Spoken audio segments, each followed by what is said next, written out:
Hello, this is Rebekah Freedom, and this is episode number 77. Damn, 77 of Heard Not Seen, produced by John Beethan, with special help today from Adrian Eatman. We are covering step number 8 of Breakup, Rehab. Overcome pride and grow forward. So if you just listen to step number 7, you know how hard it is to overcome your pride and to turn your grief into growth, to turn your pain into power, to be able to stand on a strong foundation where you know that the life that you live was the life that you were meant to live, and to step out of that place of what if and questioning. Now, I'm going to tell you a little story because I think we've all been down this road. I took off to go on tour to promote Breakup Rehab.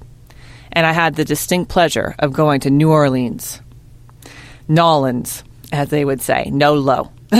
And when I was in a jazz club in Nolo, there were two guys watching me dance, because that's what I do. I let it out on the dance floor to the jazz music that was playing.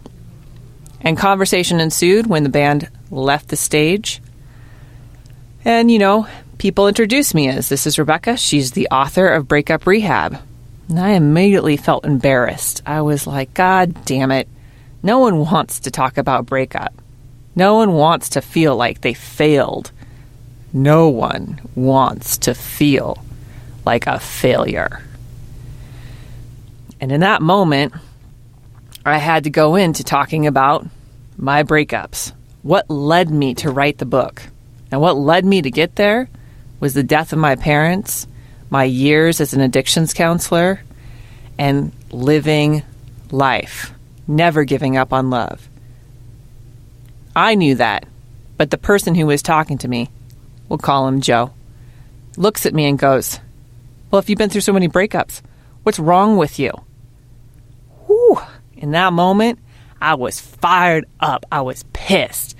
And he straight told me that he was in a loveless marriage with 2 kids, and he was grinding every day to provide for something that didn't bring him joy. So I looked at him and said, what's wrong with you?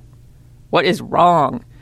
And therein lies the self-preservation, the piece of us that's not willing to be a failure.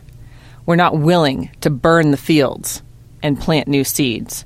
We're not willing to start over. We want to hold on to that old paradigm.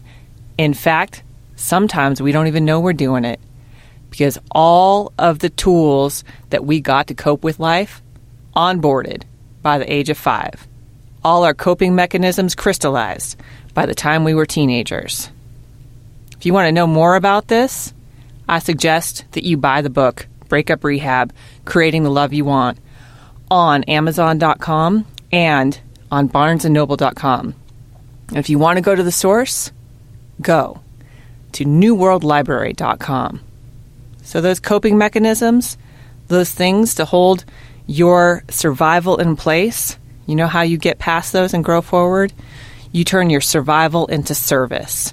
You become an alchemist. You take what you've been through and you turn it into a gift that you can give somebody else. Not your advice, not your opinion, not this thing that's crystallized in the past, but this fertile field that builds a beautiful future. If you're like, how do I do that? How do I get out of the suck of breakup or the extended singleness or just this goddamn loneliness? How do I stop feeling like a failure and thinking that I'm wrong? I got an invitation for you, babes. You reach out to me at RebekahFreedom.com. That's REBEKAH freedom.com. And again, if you didn't catch it, you can buy the book on Amazon.com or BarnesandNoble.com. Thank you for listening. This is Rebekah Freedom. Be set free.